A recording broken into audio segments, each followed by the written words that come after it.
Hola a todos, bienvenidos a un nuevo video tutorial de la serie de App Inventor, en el que vamos a revisar las diferentes versiones que hemos hecho del conversor, porque he detectado algunos despistes en algunas de las versiones. Mirad, en la versión 1, la versión inicial, la más sencilla de todas, utilizábamos un factor de conversión fijo para convertir entre las distintas divisas, y en el caso lo vais a ver ahora, en el caso del euro y el dirham, o el dirham y el euro, vamos a cualquiera de esas ventanas, euro-dirham, era 11,3 y es el que utilizamos para operar. Tanto, como digo, para pasar de euro a dirham, como de dirham a euro, utilizamos el mismo factor de conversión, multiplicando en un caso o dividiendo en otro, y en euro-libra o libra-euro, otro factor de conversión que también era común entre las dos pantallas, multiplicando o dividiendo, lógicamente que es distinto al del dirham. En este caso, un euro son 0,88 libras. Esto era en la versión sencilla de la aplicación. En la segunda versión, lo vais a ver aquí, introducíamos un TinyDB, un componente TinyDB, para almacenar, aquí tenéis el componente, almacenar un factor de conversión que el usuario podía introducir. Y esto lo tratábamos en el código, de forma que cuando el usuario pulsaba el botón guardar, el factor de conversión nuevo, el actual lo mostrábamos al usuario aquí inicialmente, el factor de conversión nuevo era guardado en la tabla, en la base de datos, con idea después de utilizarlo a la hora de convertir, lógicamente. Y este es el despiste que hemos tenido, y es que al inicializar la aplicación, sí mostrábamos el factor de conversión de la base de datos. Si no existía uno guardado previamente, mostrábamos el valor por defecto, que esto aparecía, ya sabéis, aquí arriba. Si el usuario introducía un nuevo cambio y le daba a guardar, ese nuevo cambio aquí era guardado en la base de datos y actualizaba la etiqueta superior con el nuevo cambio, pero se nos había olvidado que a la hora de operar, lógicamente el botón convierte debe multiplicar no por el factor de conversión estándar, el fijo, sino por el que haya guardado en la base de datos. Así que vamos a quitar ese factor de conversión fijo, el 0,88, y vamos a extraer de la base de datos, con el getValue, el valor que el usuario haya introducido o haya cambiado. Y si no lo ha cambiado, sí utilizamos el valor por defecto, pero es posible que ese valor haya sido cambiado. Entonces, esto que hemos hecho aquí, debemos hacerlo en cada una de las pantallas.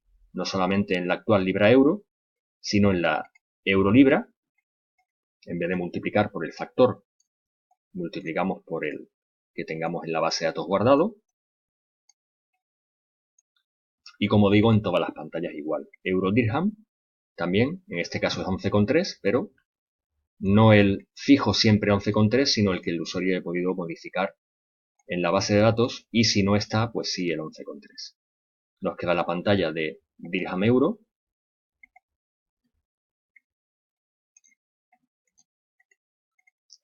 Y esta aplicación ya sí estaría, digamos, corregida, que tenía ese pequeño despiste, ese pequeño error, que no la hacía funcionar mal, pero sí restaba funcionalidad. Lo mismo, el mismo problema arrastramos en la versión 3. Luego, en esta versión lo que hacíamos era, si os acordáis, era reducir las pantallas.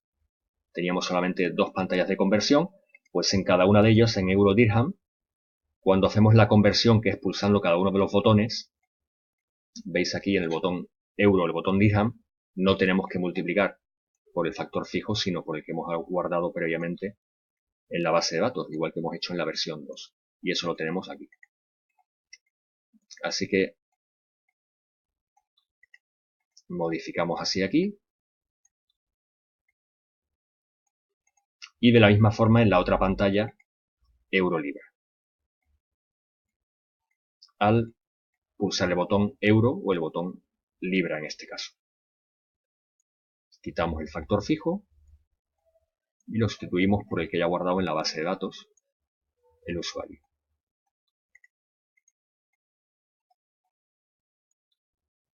De esta forma. En la versión 4 voy a revisarla, pero es en la que me he dado cuenta al grabar el tutorial. Y creo que en el tutorial ya se ve que está corregido, por lo menos, al menos en la pantalla nueva que hemos añadido para incorporar la divisa personalizada. Vamos a esperar que se abra. Y revisamos las pantallas. La nueva, que es esta. Aquí es donde os digo que sí, efectivamente me di cuenta y ya puse el valor extraído de la base de datos, pero en las otras pantallas, como es una copia de la versión 3, estará el mismo error o la misma carencia que tenía. Efectivamente, aquí tenemos que sustituir el factor fijo, igual que hemos hecho en la versión 3, por el valor guardado en la base de datos.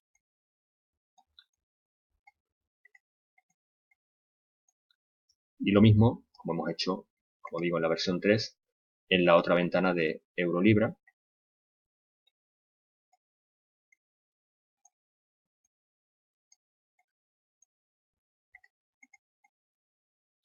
Y con esto ya sí tenemos la aplicación plenamente funcional.